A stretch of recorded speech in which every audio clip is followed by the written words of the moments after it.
परछाई एपिसोड 153। अब आगे। युवराज अपने रूम में बैग पर बैठे अपना काम कर रहा था, तभी सुहानी रूम के अंदर आती है। युवराज एक नज़र सुहानी को देखकर फिर से लैपटॉप पर अपना काम करने लगता है। सुहानी युवराज के पास जाकर कहती है, मैंने विक्रम राठौर को डील के लिए मना कर दिया है। युवराज ये बात पहले से ही जानता था। रॉबिन ने युवराज को आज दोपहर रेस्टोरेंट में जो भी हुआ था वो सब बता दिया था। विक्रम ने सुहानी के साथ जो भी किया था उसकी वजह से वो युवराज ने निशाने पर आ चुका था। युवराज को अच्छा लगा रहा था कि सुहानी ने उसके लिए पैसों की चिंता ना करते हुए इतनी बड़ी डील कैंसिल कर दी। वो सुहानी को देखकर कहता है, गुड। युवराज इससे ज्यादा सुहानी से कुछ कह नहीं पाता, लेकिन मन ही मन वो सुहानी के लिए थैंकफुल था।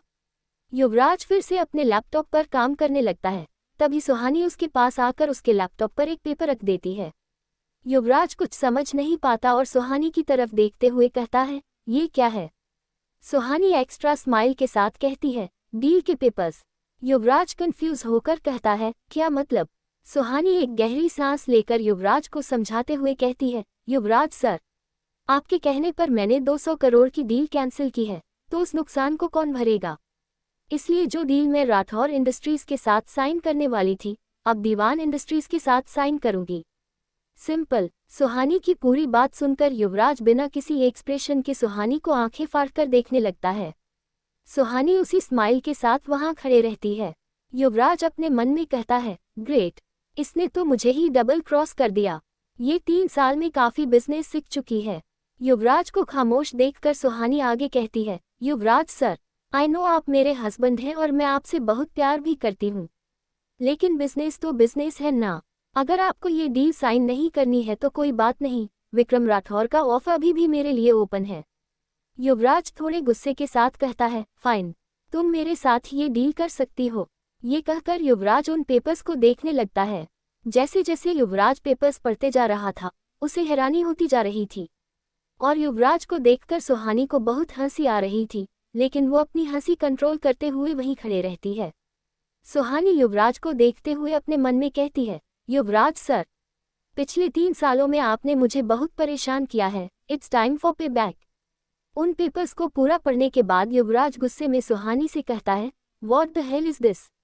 विक्रम के साथ तुम्हारी 200 करोड़ की डील थी और अब तुमने इसे 250 करोड़ कर दिया। और ये टर्म्स क्या है कि तुम मेरे ऑफिस में आकर काम कर सकती हो? किसी डील में ऐसे टर्म्स नहीं होते।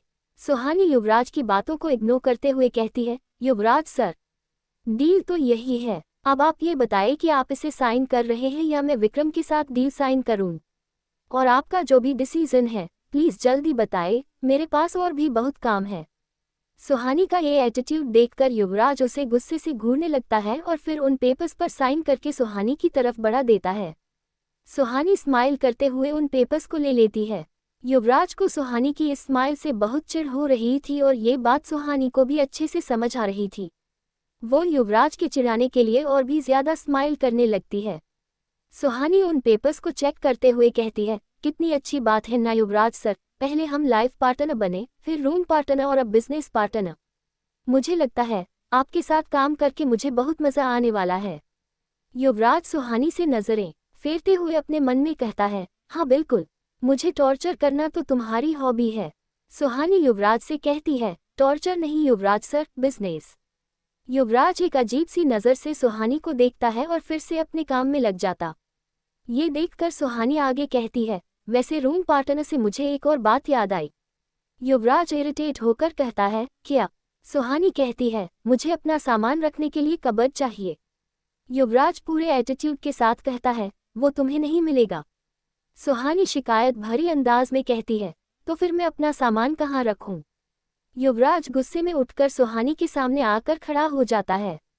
युवराज के पास आने पर सुहानी की स्माइल नर्वसनेस में बदल जाती है। युवराज सुहानी के बिल्कुल करीब आकर कहता है, वो मेरी प्रॉब्लम नहीं है। ये मेरा रूम है और तुम यहाँ जबरदस्ती आए हो, इसलिए मैं तुमसे कुछ भी शेयर करने वाला नहीं हूँ। ये कहकर युवराज वॉशरूम की तरफ जाने लगता है। सुहानी अपना मुंह बनाते हुए कहती है, युवराज सर, ये बिल्कुल ठीक नहीं है, आप मेरे साथ ऐसा नहीं कर सकते। युवराज बिना सुहानी की तरफ पलटे कहता है, वेल, मैं ऐसा कर सकता हूँ। तुम एक काम क्यों नहीं करती? अभी अभी तुमने मुझसे 50 करोड़ एक्स्ट्रा लिए हैं। तुम तो उससे एक सोने का कबर्ड भी बनवा सकती हो, लेकिन हाँ, वो कबर्ड भी इस रूम से बाहर ही रहेगा। ये कहते हुए युवराज के चेहरे पर एक जंग जीतने वाली स्माइल थी, जिसका एहसास उसे खुद भी नहीं था। ये कहकर युवराज वॉशरूम के अंदर चला जाता है। युवराज के अंदर जाने के बाद सुहानी वॉशरूम के दरवाजे को घूरते हुए कहती है, युवराज सर, आप मुझे फिर से अंडर एस्टिमेट कर रहे हो, लेकिन कोई बात नहीं, मैं हूं ना।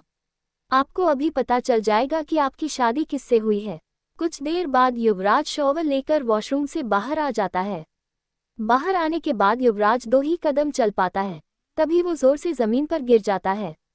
युवराज को समझ नहीं आता कि अभी अभी उसके साथ क्या हुआ। वो जमीन पर पड़े हुए अपने आसपास देखने लगता है। युवराज देखता है कि पूरे कमरे में सुहानी के कपड़े और बाकी के सामान बिखरे पड़े थे। ये देखकर युवराज का चेहरा गुस्से से लाल हो जाता है और तभी सुहानी कमरे के अंदर आ जाती है। युवराज को जमीन और पड़े देख सुहानी अपनी हंसी कंट्रोल करते हुए कहती है, युवराज सर, कल तो आप काउच पर सो रहे थे ना, तो आज जमीन पर कैसे? युवराज गुस्से में उठकर सुहानी में पास जाकर कहता है, ये तुमने जानबूझकर किया ना? सुहानी मासूम सी शक्ल बनाकर कहती है, क्या युवराज सर? युवराज चिढ़ते हुए कहता है, ये इनोसेंट बनने का दिखावा मत करो। मुझे पता है, मैंने तुम्हें कब्र नहीं दिया, इसलिए तुमने मुझे गिराने का प्लान बनाया। सुहानी उसी तरह से कहती है, नहीं युवराज सर, मैंने ऐसा कुछ नहीं किया। अब मेरे पास कब्र नहीं है तो मेरे बेचारे कपड़े कहाँ जाएंगे, इसलिए ये जमीन पर बिखरे हुए हैं। युवराज अब सुहानी से बहुत इरिटेट हो जाता है। वो गुस्से में अपना एक कब्र खाली करने लगता है। युवराज को ऐसा करते देख सुहानी अपने मन में कहती है, सॉरी युवराज सर, आपने मेरे पास और कोई चॉइस नहीं छोड़ा है। अगर मैं पहले की तरह आपसे रिक्वेस्ट करती रहूंगी तो मुझे आपके करीब आने में बहुत वक्त लग जाएगा और हमारे पास इतना वक्त नहीं है। युवराज कबर्ड खाली करके सुहानी से कहता है, लो, हो गया तुम्हारा कबर्ड खाली, अब ये गंदगी साफ करो। सुहानी युवराज को देखते हुए बस स्माइल करने लगती है। युवराज सुहानी के पास जाकर उसके चेहरे पर उंगली पॉइंट करते हुए कहता है, मुझे देखकर ऐसी स्माइल मत किया करो। ये कहकर युवराज अपने बेड पर जाकर बैठ जाता है और अपना काम करने लगता है। सुहानी एक नज़र युवराज को देखते हुए अपने मन में कहती है, आज मुझे पता चला कि अंग्रेज सविनय अवज्ञा आंदोलन से इतना डरे क्यों थे। It really works. अपना सामान समेटने के बाद सुहानी अपने बेड पर जाकर सो जाती है और कुछ ही देर में उसे नींद आ जाती है। युवराज अभी भी बेड पर बैठकर कुछ काम कर रहा था। अपना काम पूरा करने के बाद युवराज सुहानी की तरफ देखता है और कुछ देर तक उसकी नज़र सुहानी के चेहरे पर ही जम जाती है। युवराज को समझ नहीं आ रहा था कि वो आगे क्या करे।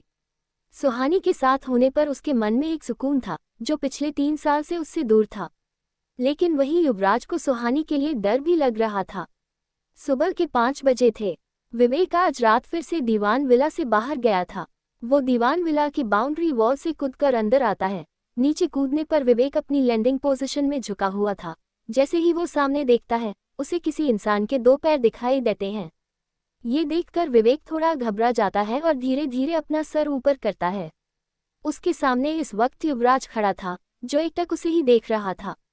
युवराज को देखकर विवेक की हालत डर से खराब होने लगती है। उसके हिसाब से वो सीसीटीवी कैमरे से बचकर निकल गया था, तो उसका पकड़ा जाना मुमकिन नहीं था। लेकिन उसे नहीं पता था कि युवराज से बचना किसी के बस की बात नहीं है। विवेक डरते हुए सीधा खड़ा हो जाता है और युवराज को एक नज़र देखकर फिर उससे नज़रें चुराने लगता है। युवराज विवेक के बिहेवियर को अच्छे से नोटिस कर रहा था। वो विवेक को देखकर कहता है, तुम इस वक्त कहाँ से आ रहे हो? विवेक अपनी घबराहट छिपाने की नाकाम कोशिश करते हुए कहता है, युवराज सर, मैं वो कुछ ज़रूरी काम से बाहर गया था। युवराज कहता है, आधी रात को तुम्हें कौन सा ज़रूरी काम याद आ गया? और उसके लिए तुम्हें इतनी ऊंची बाउंड्री वॉल कूदने की क्या ज़रूरत है? तुम मेन गेट से भी जा सकते हो। युवराज को अब तक ये तो समझ आ गया था कि विवेक उससे कुछ छुपा रहा है और सिर्फ पूछने पर विवेक उसे कुछ भी नहीं बताएगा। युवराज सुहानी, निशा और विवेक को चोट नहीं पहुंचाना चाहता था, इसलिए उसके लिए इन्हें हैंडल करना मुश्किल होता जा रहा था। विवेक कहता है, मैं किसी को परेशान नहीं करना चाहता था, इसलिए मैं इस तरह। ये कहते हुए विवेक वहां से जाने लगता है। युवराज विवेक की कलाई पकड़कर कहता है, अभी मेरी बात पूरी नहीं हुई है। लेकिन तभी विवेक की चीख निकल जाती है। विवेक के चीखने पर युवराज उसका हाथ छोड़ देता है और विवेक अपने हाथ को देखने लगता है। युवराज नोटिस करता है कि विवेक की कलाई के ठीक पीछे एक अजीब सा निशान है, जिस पर विवेक को दर्द हो रहा था। युवराज को कुछ कुछ समझ आने लगा था। वो उस निशान को देखते हुए कहता है, ये निशान किस चीज का है? विवेक अपना हाथ पीछे करते हुए कहता है, आप किस निशान के बारे में बात कर रहे हैं? मुझे नहीं पता। युवराज विवेक के पास जाकर उसकी आंखों में देखते हुए कहता है, तुम अच्छे से जानते हो कि मैं क्या कह रहा हूँ। Not tell me. विवेक हिम्मत करके युवराज से कहता है, आप तो हमें पहचानने से ही इनकार कर रहे हैं, तो आप मेरी बात क्यों मानेंगे? युवराज को अब गुस्सा आने लगता है। वो गुस्से में विवेक से कहता है, मेरे ख्याल से तुम्हें ये पता होगा कि मुझे गुस्सा दिलाने की तुम्हें और तुम्हारे दोस्तों को क्या कीमत चुकानी पड़ सकती है।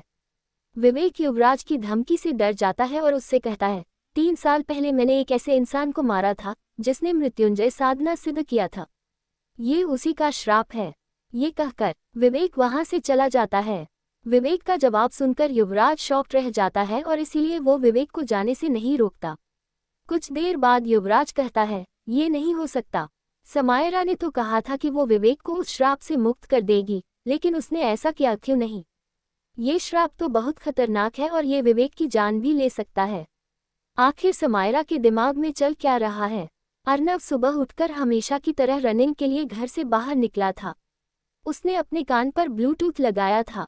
वो भागते हुए कुछ दूर ही आया था, तभी उसका फोन बजने लगता है। अर्नव देखता है कि आई जी का कॉल आया है। अर्नव अपना फोन देखकर कहता है, ये आई जी सर इतनी सुबह सुबह कॉल क्यों कर रहे हैं? अर्नव कॉल आंसर करते हुए कहता है, जय हिंद सर।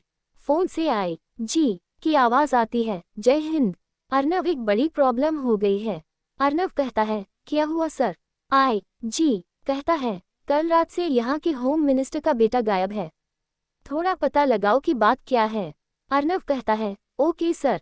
ये कहकर अर्नव कॉल कट कर देता है और आई जी को कोसते हुए कहता है, क्या बात है? एक इंस्पेक्टर का काम डिस्ट्रिक्ट के एसपी को दिया जा रहा है जस्ट बिकॉज होम मिनिस्टर का बेटा गायब हुआ है। अर्नव ये कह ही रहा होता है कि तभी फिर से उसका फोन बजने लगता है। इस बार इंस्पेक्टर शर्मा का कॉल आया था। अर्नव के फोन उठाने पर इंस्पेक्टर कहता है, जय हिंद सर। अर्नव कहता है, जय हिंद शर्मा। अब तुम्हें इतनी सुबह मेरी याद क्यों आ रही है? इंस्पेक्टर शर्मा परेशान होकर कहता है, एसपी सर, अगर बहुत जरूरी नहीं होता तो मैं आपको कॉल नहीं करता। कल रात से होम मिनिस्टर का बेटा गायब है और हमें आज सुबह रोड पर उसकी कार मिली है, लेकिन ये कहकर इंस्पेक्टर खामोश हो जाता है। अर्नव क्यूरियस होकर कहता है, लेकिन क्या? इंस्पेक्टर अर्नव से रिक्वेस्ट करते हुए कहता है, सर आप प्लीज यहाँ आ जाए, मुझे कुछ समझ नहीं आ रहा। कल रात से होम मिनिस्टर हमारे सर पर तांडव कर रहा है, अब आप ही ये सब संभाल सकते हैं। अर्नव फील कर पा रहा था कि इंस्पेक्टर शर्मा इस वक्त काफी परेशान है। अर्नव कहता है, ठीक है, मैं आ रहा हूँ, मुझे लोकेशन भेजो। कुछ ही देर में अर्नव वहां पहुंच जाता है। उसके पहुंचते ही इंस्पेक्टर शर्मा अर्नव से कहता है, सर यही उसकी कार है। अर्नव उस कार के अंदर देखते हुए कहता है, यहाँ तो सिर्फ उसकी कार ही मिली है, फिर तुम ऐसे क्यों बात कर रहे थे जैसे तुम्हारी बीवी ने तुम्हारा अफेयर पकड़ लिया हो? इंस्पेक्टर कार की बैक सीट पर इशारा करते हुए कहता है, सर ये देखिए, हमने पिछले रोड पर लगे कैमरे से देखा है, कल रात उस लड़के ने यही कपड़े पहने थे। उसके सारे कपड़े यही हैं, तो फिर वो लड़का कहाँ गया? इंस्पेक्टर के कहने और अर्नव भी चौंक जाता है और उन कपड़ों को देखकर कहता है, शर्मा बात तो तुम्हारी सही है, अगर इसके कपड़े यहाँ हैं तो ये लड़का बिना कपड़ों के कहाँ चला गया? अर्नव ये कह ही रहा था तभी उसकी नज़र सीट के नीचे जाती है। अर्नव इंस्पेक्टर से ग्लव्स लेकर उसे पहनता है और सीट के नीचे से कुछ उठाने लगता है। कार से बाहर आकर अर्नव देखता है कि वो किसी इंसान के नाखून थे। अर्नव उन नाखूनों को इंस्पेक्टर को देकर कहता है, इसका DNA टेस्ट कराओ। इंस्पेक्टर परेशान होकर कहता है, sir DNA test? Arnav serious होकर कहता है, हाँ, अगर ये नाखून होम मिनिस्टर के बेटे का हुआ, इसका मतलब यहाँ एक नई मुसीबत आ चुकी है। अर्नव को पता नहीं था कि कुछ दूर से 2 आंखें उसे ही देख रही है। वो 2 आंखें और किसी की नहीं, उसी लड़की की थी जिसने कल रात उस लड़के की कार रोकी थी। वो लड़की मुस्कुराते हुए अर्नव को ऊपर से नीचे तक घूर रही थी। अर्नव को चेकआउट करने के बाद वो खुद से कहती है, कौन है ये जिससे मैं अपनी नज़रें नहीं हटा पा रही हूँ? लगता है अपना काम पूरा करने से पहले मुझे इससे मिलना होगा। आगे की स्टोरी के लिए कमेंट कीजिए।